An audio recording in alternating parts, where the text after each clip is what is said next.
8 სექტემბერს ნეპალის დედაქალაქ კატმანდუში 10,000-ობით ადამიანმა საპროტესტო აქცია გამართა მას შემდეგ, რაც ქვეყნის ხელისუფლებამ სოციალური მედია პლატფორმების Facebook-ის, X-ისა და YouTube-ის დაბლოკვა გადაწყვიტა. მანამდე მთავრობამ პარლამენტში განსახილველად წარადგინა კანონპროექტი, რომლის მიზანიც მათი თქმით სოციალური პლატფორმების სათანადოდ პასუხისმგებლობითა და ანგარიშვალდებულად მართვის უზრუნველყოფაა. კანონპროექტს მალევე გამოუჩნდნენ კრიტიკოსები, მათი აზრით მთავრობას ოპონენტებზე პოლიტიკური შურისძიება სურს. კანონპროექტი კი ცენზურის ერთგვარი ინსტრუმენტია, რომლის საშუალებითაც ონლაინ რეჟიმში პროტესტს ვეღარავინ გამოხატავს. უფლებადამცველმა ჯგუფებმა ეს გადაწყვეტილება მთავრობის მიერ გამოხატვის თავისუფლების შეზღუდვისა და ფუნდამენტური უფლებების დარღვევის მცდელობად შეაფასეს.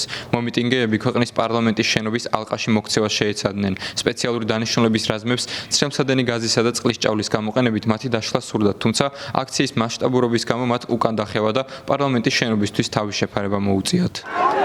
8 სექტემბრის საღამოს მთავრობამ ქალაქის ძირითად ნაწილებში კომენდანტის საათი გამოაცხადა. მთავრობის თქმით, ნეპალში ფართოდ გამოყენებულ დაახლოებით 20-მდე სოციალურ პლატფორმას არაერთხელ ეცნობა ქვეყანაში ოფიციალურად დარეგისტრირების ვალდებულების შესახებ, თუმცა ზოგიერთმა არ გაიარა, რის გამოც გასულ კვირას ეს სოციალური ქსელები დაბლოკეს. ქვეყანაში შეფერხების გარეშე მუშაობს TikTok-ი, Viber-ი და კიდევ რამდენიმე პლატფორმა, რომლებმაც რეგისტრაცია წარმატებით გაიარეს.